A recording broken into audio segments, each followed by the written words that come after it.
The Plowzone Video Show, broadcasting around the world from our Northern California studio. Hey everyone, here Scott Reese here with the Plowzone Video Show on OTEL Music Videos. We have a great band out of the south of England. This is a band called the Stateline Sinners. They have a really unique, great vocalist, Justin, and I just want to bring them on. We're going to talk about their new song. They have a song out right now called Devil Don't Want to Play No More. They have a new release coming up, Stand By Me, and then they got some new work coming up. So we are going to bring on Justin Witt, and we are going to be bringing on Clivey Manning of the Stateline Sinners. Hello. Welcome to the Plowzone Radio Show, guys. How you doing? Thank you for having us. Really good, man. Really good. Good, guys. So you guys are basically, you have an acoustic song coming out now, but you guys are a rock and roll band. Tell us a little about how you guys got together, and you guys known each other a couple years, so let's hear about that. Go on, Clivey. Well, yeah, we've known each other a quarter of a century. So we met in a bar back in a place called Royston in Hertfordshire, south of England, and I was singing for a band called Filthy Magazine, and I was awful. And Justin and I got chatting.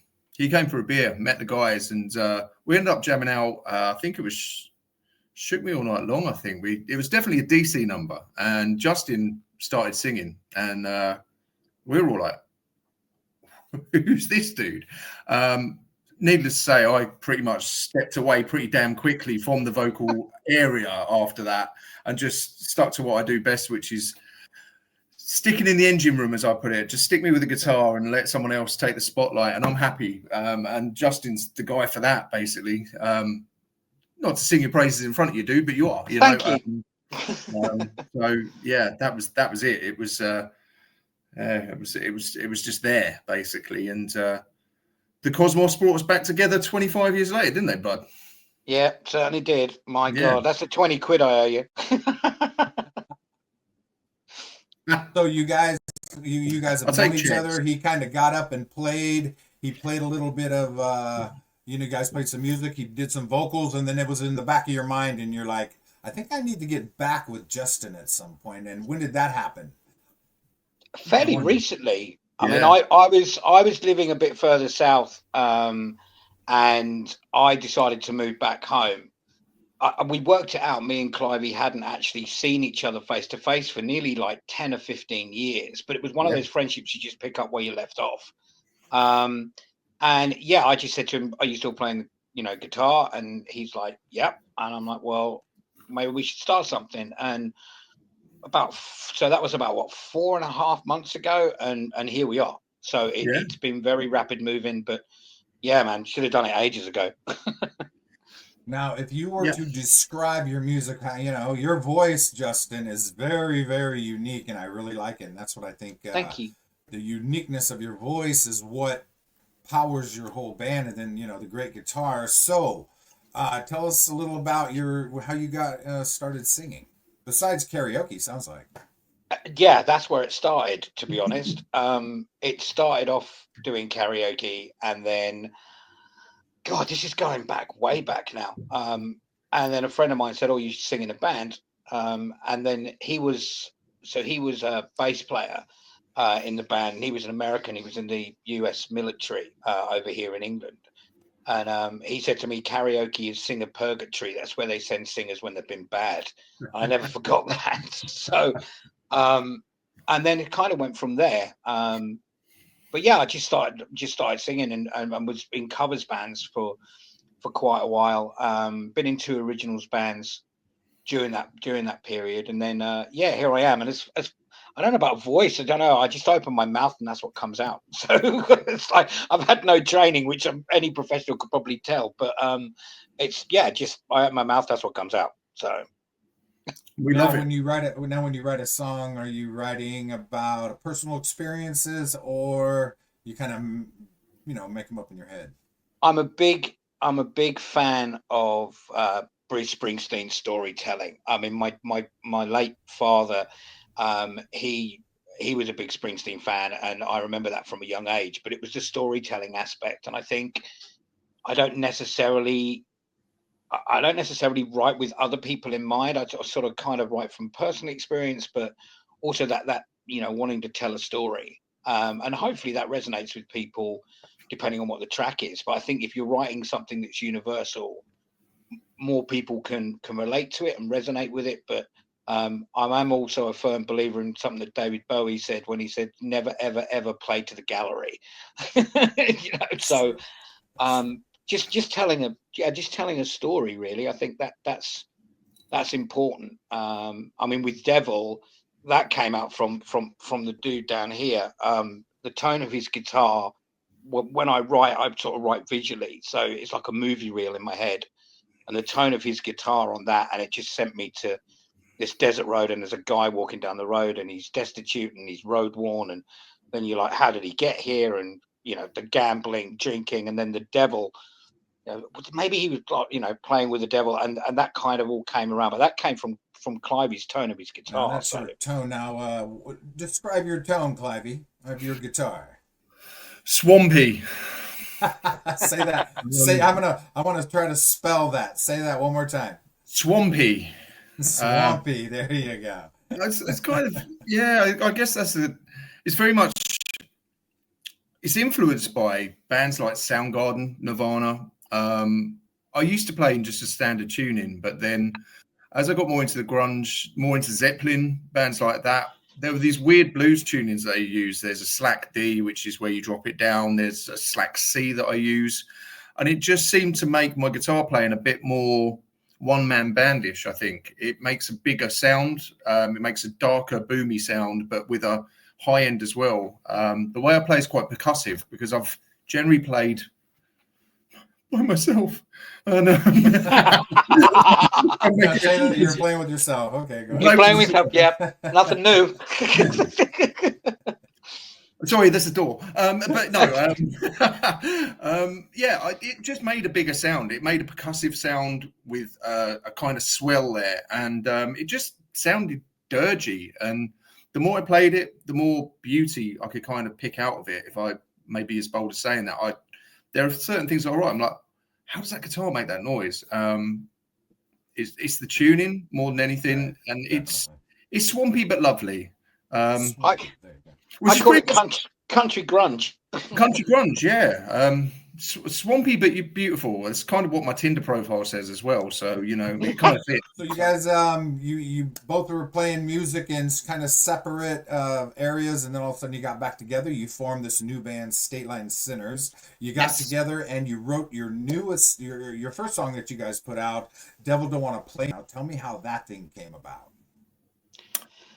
Again, it started with a riff, and then the tone of Clivey's guitar came round, and then, like I say, I kind of write visually. So the movie reel of the guy walking down the road, and how did he get there, and you sort of ask those sort of questions. And then it was about the devil, and again the whole song's about, it's like a fine line between temptation and redemption. It's a case of, you've done so many bad things, and you've played with the devil so many times that even the devil's like had enough and gone, you know what, I can't teach you anything, so we're done.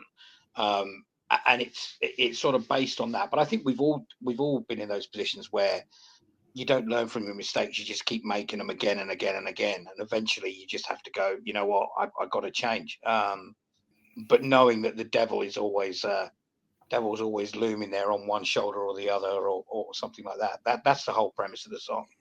Very true, very true. So your melody, you come up with the lyrics, now you got to come up with melody. You've got the kick-ass riffs of Clivey there. Clivey, did you just had that was a song you've been working on, or did you just come up with that riff? Do you know what? Kudos where it's due. It was a kind of collaboration. We jammed with a guy called Kyle for a while. He's a great guy, good mate. And he had a basic idea of something. And I changed the tempo of it slightly and down-tuned the guitar. So it kind of formulated from just a little pick that he had. I slowed it down, started picking it out and swelled it out. And then the chorus just came from playing that. I was playing along with it. He tucks a little bit of lead on there.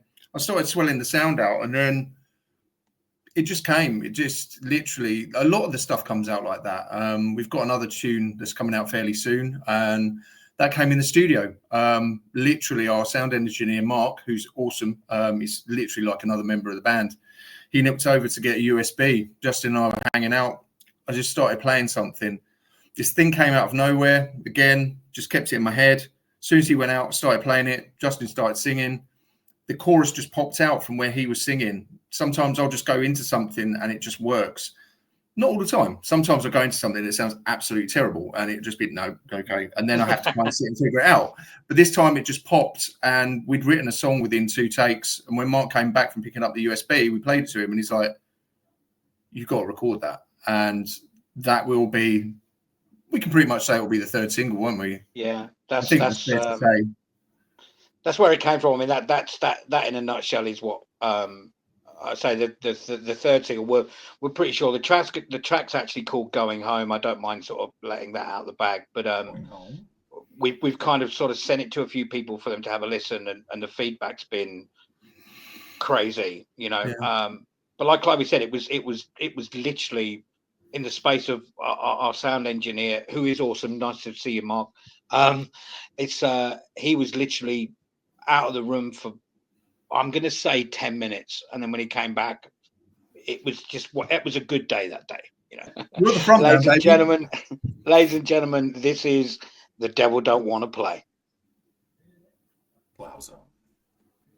Plowzone Radio Show.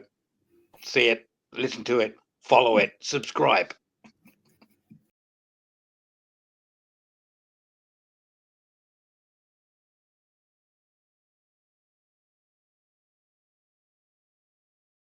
Justin Witt and Clivey Manning. What's up, guys? That was a kick-ass song. I really liked the video. Who came up with the whole video idea?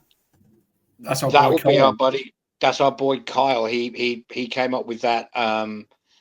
Again, he was working with the idea of, you know, the lyrics, and that gave him imagery, and we discussed the imagery. And then the first time he's used, obviously you can tell it's AI. The first time he'd used AI, did a cracking job. I mean, absolutely amazing. We fits the song perfectly. He did an incredible job. So yeah. Kudos to that man. We were literally blown away. Like, just when he came up with it, we were like, whoa, you know, I could really see him doing something with storytelling or some sort of, you know, cinematography. He's a talented guy, man. And we owe him for that, definitely. Isn't it cool? You know, when you hear a song on the radio, your mind gets to create a video or create a scenario for the song, and then when you see a video, the video tells you the story that they're telling you, and then to see, you know, one of your friends to go with his own story, and that's what I think the beauty of radio is that everyone gets to create their own story in their head. Yeah. All right, guys, we have Stateline Sinners here. He's got some music coming out. So what are you guys working on?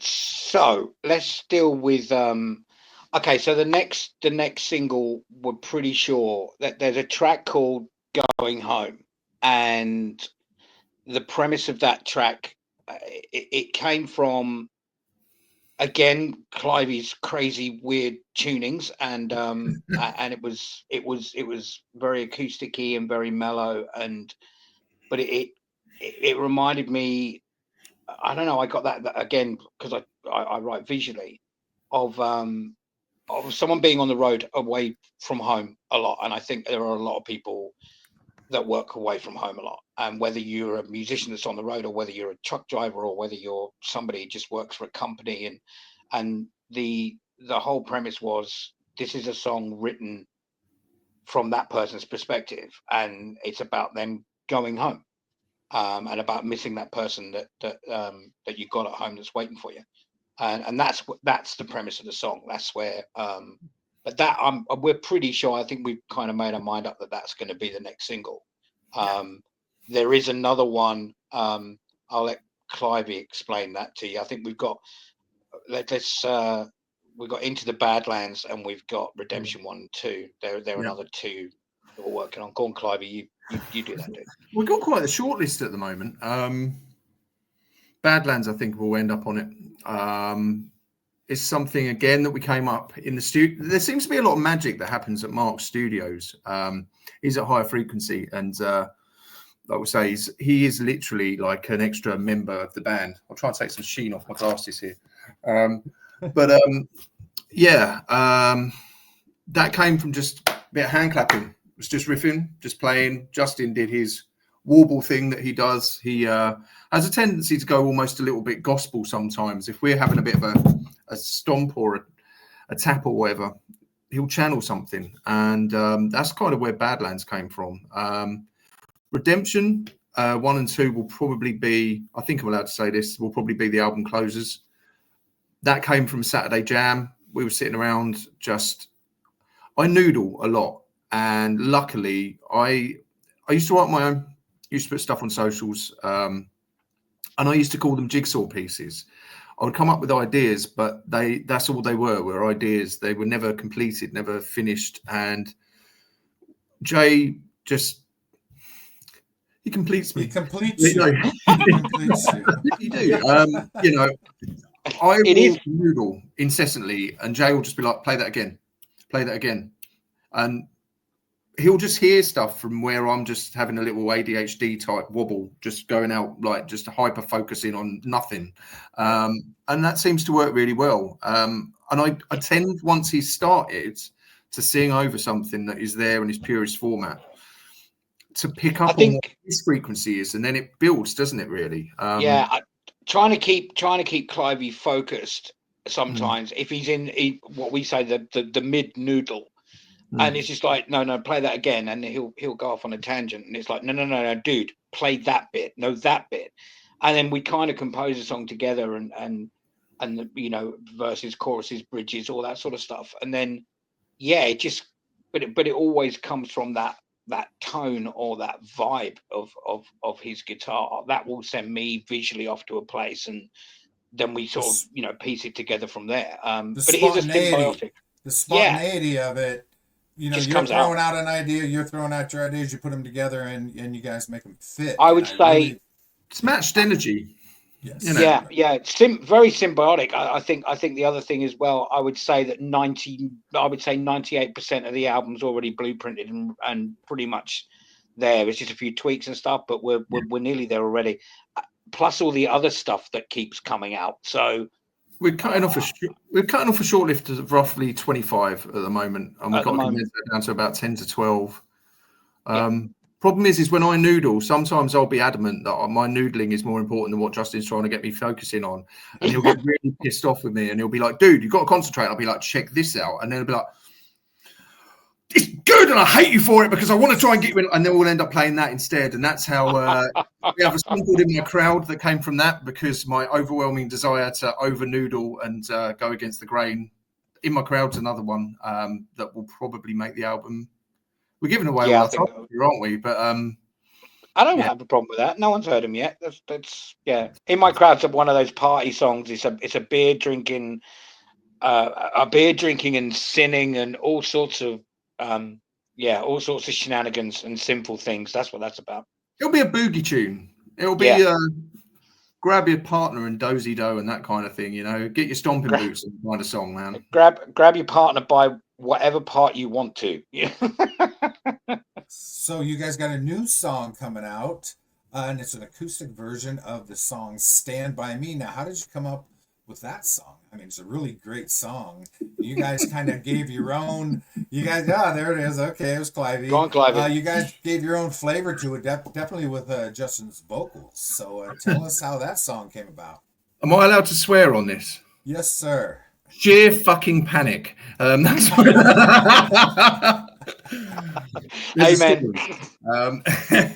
We had a gig supporting a guy that drummed with us for a while called Jesse. Top guy. He's gone off to uni. He's a very good musician in his own right. Jesse Andrews. He's got a cracking album out, and very much recommend people listen to it. He's a top guy. He was playing his songs as part of his showcase for his university, and we were backing him, doing a bit of Sinner stuff, but also doing his stuff collectively. But he fell ill about 10 minutes before the gig. So we were like, right, this show must go on. As Freddie Mercury said, So what are we going to do here, guys? So, we can muster a couple of like our songs off the bat. Obviously, it has to be changed from the format that we were doing. We're like, what can we play? And we're in a pub car park. I'm sat on a beer keg with my guitar. Justin's there with me. Stood by a bin. Yeah, and I just find out Stand By Me is just one of those staple songs for me. I think every guitarist, every person that plays or sings has that kind of song that they first connected with. And it was definitely a song for me when I first started learning guitar. Just that simple bass line, it becomes ingrained in you because it goes to something you play when you're warming up or rehearsing or whatever. I would say it was plagiarism, but Stephen Wilson Jr. has just done the same sort of thing. He's put his style on it. We love him. And I thought maybe we can scissor it up a bit. It's a bit of a different tuning. I have a different style to him, but maybe we could just see what we can do. And it seemed to work. We literally ad hoc it and we put it on Facebook and people seem to love it. And they said, you should release this. So we thought, fuck it, we will. There you go. So we did. And we hope that people like it.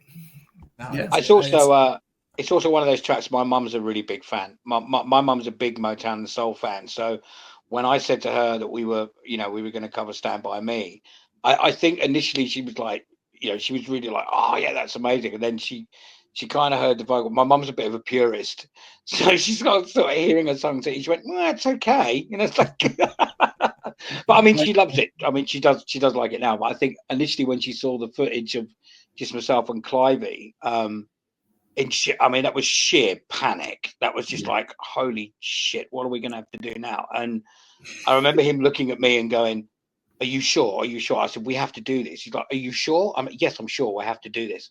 And thankfully, like I say, somebody caught it on their phone and we put it on the Facebook page and someone said, you need to release it. So here we are and it's coming out on Friday. From the Stateline Sinners, Stand By Me. You guys really excited for your career and your new album coming out in November called Redemption. I want to thank you guys for coming on the Plowzone Video Show, guys. Thank you for having us.